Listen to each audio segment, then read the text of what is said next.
Hello everyone आज चाहिँ हामी यहाँनिर अनलाइन क्लास कसरी स्टार्ट गर्ने भनेर हेर्न जाँदैछौँ। पहिला स्मार्टरमा हामी एज अ टिचर भएर लगइन गर्छौँ।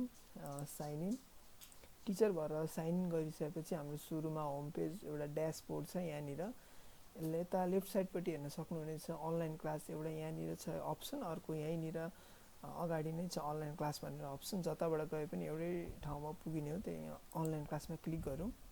अनलाइन क्लासमा क्लिक गरिसकेपछि हामी सुरु अनलाइन क्लास यहाँनिर एड गर्नको लागि मैले एउटा सुरुमा अलरेडी एउटा एड गरिसकेको छु। अब अर्को म एड गरेर देखाउँछु। तपाईहरुको यता टप राइट कर्नरमा एउटा मिटिङ आइडी भन्ने अप्सन छ। यहाँनिर मिटिङ आइडी भन्ने अप्सनमा चाहिँ यहाँनिर कन्फिगर एकाउन्ट जुम र गुगल मिट भनेर छ। अहिले हामी जुम एकाउन्टबाट गरौँ। अब यहाँनिर मिटिङ आइडी, मिटिङ पासवर्ड र मिटिङ युआरएल प्रोभाइड गर्नुपर्ने हुन्छ हामीले। अब यो मिटिङ आइडी, मिटिङ पासवर्ड र युआरएल चाहिँ कहाँबाट हामीले प्रोभाइड गर्न सक्छौँ भने हामी जुम एप खोल्छौँ। सुरुमा जुम एप खोलिसकेपछि हामी सुरुमा होममा हुन्छौँ यहाँनिर। अब हामीले यहाँ सुरुमा एउटा न्यू मिटिङ गर्नुपर्ने हुन्छ। स्टार्ट विथ भिडियो, न्यू मिटिङमा क्लिक गरौँ।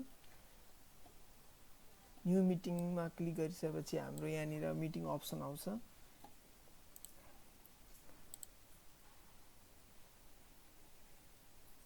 यहाँ मिटिङमा भइसकेपछि अब हामीले यहाँनिर हाम्रो त्यो मिटिङ आइडी र पासवर्ड र युआरएल हामीलाई सेयर गर्नुपर्ने हुन्छ। त्यहाँनिर यो गरिसकेपछि यहाँनिर हाम्रो मिटिङ भन्ने अप्सन छ। मिटिङ भन्ने अप्सनमा यहाँबाट हेर्न यो हाम्रो मिटिङ आइडी भयो र पासवर्ड यहाँनिर अहिले देखाएको छैन, त्यही भएर पासवर्ड हामीलाई मिटिङ आइडी, मिटिङ पासवर्ड र मिटिङ युआरएल को लागि चाहिँ हामी कपी इन्भिटेसन भन्ने अप्सनमा क्लिक गर्छौँ। कपिड भनेर आउँछ। अब यो कपी भएको हामी अप्सनलाई हामी एउटा नोटप्याडमा पेस्ट गर्छौँ। पेस्ट गरिसकेपछि यहाँनिर आयो जुम मिटिङको युआरएल, मिटिङ आइडी र मिटिङ पासवर्ड। अब यो मिटिङ आइडीलाई हामी यहाँबाट कपी गर्छौँ। यहाँ मिटिङ आइडीमा पेस्ट गरिदिन्छौँ। फेरि मिटिङ पासवर्डलाई कपी गर्छौँ। फेरि मिटिङ पासवर्डमा पेस्ट गरिदिन्छौँ। अनि त्यसपछि हाम्रो रह्यो अर्को लास्टको मिटिङ युआरएलमा हामी कपी गरिदिन्छौँ। मिटिङ युआरएल यहाँ ल्याएर पेस्ट गरिदिन्छौँ। अब हामी यहाँनिर सबमिट भन्ने अप्सन क्लिक गर्छौँ। Meeting submit successfully. त्यसपछि अब यहाँनिर हामी यो मिटिङ आइडी यहाँनिर सबै सक्सेसफुल भइसकेपछि हामी अब एउटा क्लास एड गरौँ। क्लास एड गर्नको लागि यहाँनिर सेलेक्ट क्लास छ। यहाँ क्लास 7 र 10 मात्रै देखाएको छ, किनभने मेरो यो डेमो आइडीमा मलाई दुईटा क्लासको मात्रै अथोराइज गरेको छ। त्यही भएर क्लास 10 को सेलेक्ट गर्छु म। सेलेक्ट सब्जेक्ट म्याथ्स गरौँ। आवर मिनट्स एम भन्नाले चाहिँ अब खासमा चाहिँ यहाँनिर टाइम एलोकेट गर्ने दिएको छ। अहिले हामी 11:04 गरौँ। यो एएमए छोडिदिउँ। अब एड क्लास भन्ने अप्सनमा क्लिक गर्छौँ। एड क्लास भन्ने क्लिक गरिसकेपछि यहाँनिर आउँछ तल यहाँनिर टेबल बनेर क्लास 10 म्याथ्स टाइम भनेर। अब यहाँनिर हामी स्टार्ट क्लासमा क्लिक गर्छौँ। Are you sure you want to start the class? Okay. अब एक्टिभ अनलाइन क्लास, हाम्रो एक्टिभ अनलाइन क्लास अहिले क्लास 10 को म्याथ्स भइरहेछ। अब यो चाहिँ हामीले स्टुडेन्टबाट हेर्नुपर्ने हुन्छ। म त्यो हजुरलाई फोनबाट देखाउँछु।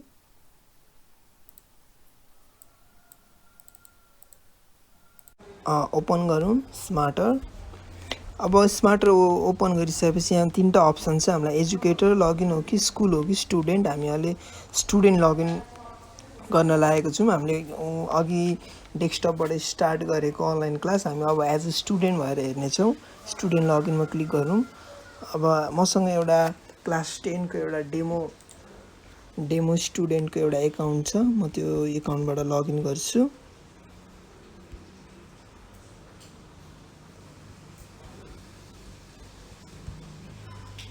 लगइन गरिसकेपछि म ड्यासबोर्डमा आइपुगेँ। अब यहाँनिर हेर्न सक्नुहुनेछ राइटको टपमा लाइभ क्लासेस भनेर एउटा भिडियोको लोगो छ।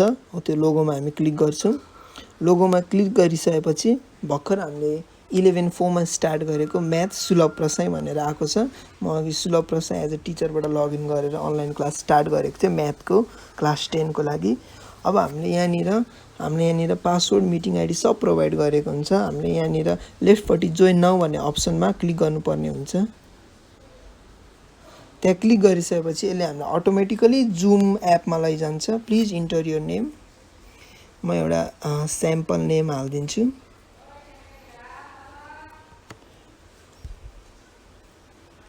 Sample name, continue, okay.